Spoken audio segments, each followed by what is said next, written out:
si vous nous rejoignez dans l'édition permanente. L'un des 4 otages de la banque de Toulouse libéré. Il s'agit d'une femme. 3 personnes sont toujours retenues dans une succursale du CIC. Le preneur d'otages qui réclame la présence du RAID se revendique d'Al-Qaïda. Le procureur ainsi que les hommes du GIPN sont sur place. Nous allons revenir sur cette prise d'otage dans un instant avec notre invité Christophe Coppen, ancien négociateur du RAID. Mais tout d'abord, rappel des faits avec Laurie Milla.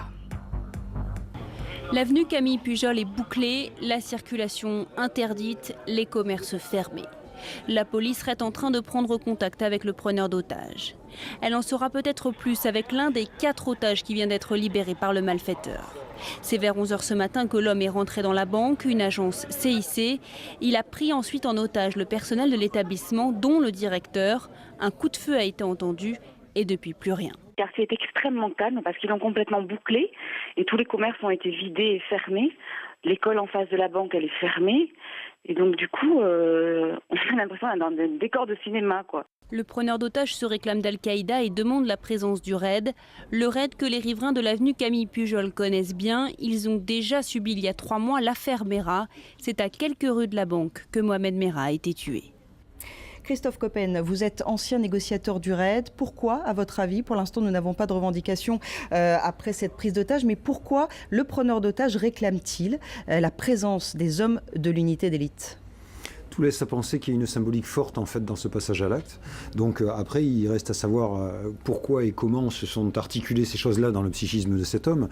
C'est pas par hasard qu'il est venu dans ce quartier, c'est pas par hasard qu'il réclame donc la présence du RAID, donc l'unité d'intervention qui est intervenue donc sur l'affaire Mera. Vous faites référence à l'affaire Mera. Et oui, et donc tout ça a du sens pour lui. L'intérêt de commencer à discuter avec lui, de chercher à comprendre ses motivations, eh bien, c'est d'arriver à décrypter justement quel est le sens de tout ce passage à l'acte. Alors, le procureur est sur place depuis la fin de matinée, ainsi que les hommes du GIPN. Vous avez vous-même participé en tant qu'ancien négociateur du RAID à plus de 300 affaires, et vous dites que la principale qualité d'un négociateur, c'est l'empathie, c'est-à-dire qu'il faut être à l'écoute du preneur d'otage. Oui, très souvent dans des situations qui sont des situations de détresse, pas tellement dans celle-ci, mais dans des situations de détresse, il est très important de laisser la personne verbaliser tout ce qui est son problème et tout ce qui est à l'origine en fait de son passage à l'acte. Donc écouter la personne est très importante et puis l'empathie est nécessaire de manière à créer une relation en fait avec lui. Alors on va écouter justement 2 réactions de policiers recueillis sur place.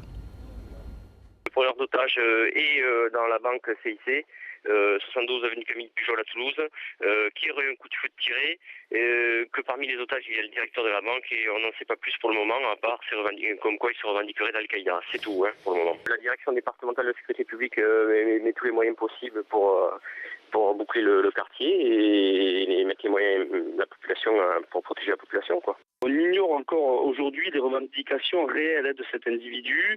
Bon, on a l'ultime conviction que c'était sûrement pour un vol à main armée qui aurait à ce moment-là tourné et finalisé en prise d'otage.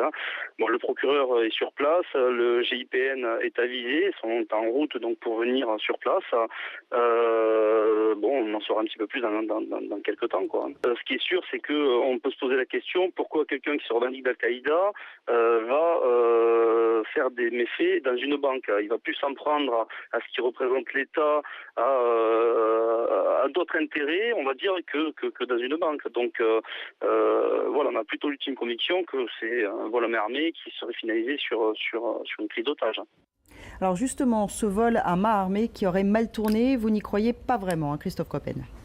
Non, pas vraiment, parce que c'est pas tout à fait ce genre de profil en fait, et ce type de comportement des gens qui sont dans un registre purement criminel, lorsqu'ils se retrouvent enfermés, ils ont des modes de revendication et des demandes qui sont liées à quelque chose de fonctionnel. Ils veulent un véhicule, ils veulent de l'argent, ils veulent utiliser leurs otages comme bouclier pour faire telle et telle chose.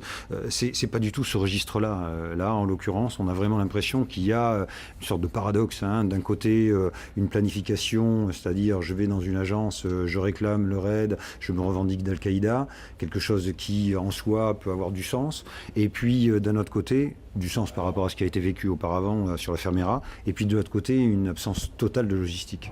Vous restez avec nous, Christophe Coppen. On va bien sûr revenir sur cette prise d'otage ensemble. Tout d'abord, nous allons rejoindre notre correspondant Laurent Marchal. Laurent, vous êtes sur place. Où en sont les négociations? On rappelle cette toute dernière information. L'un des 4 otages a été libéré il y a maintenant un quart d'heure. Oui, tout à fait. Donc l'un des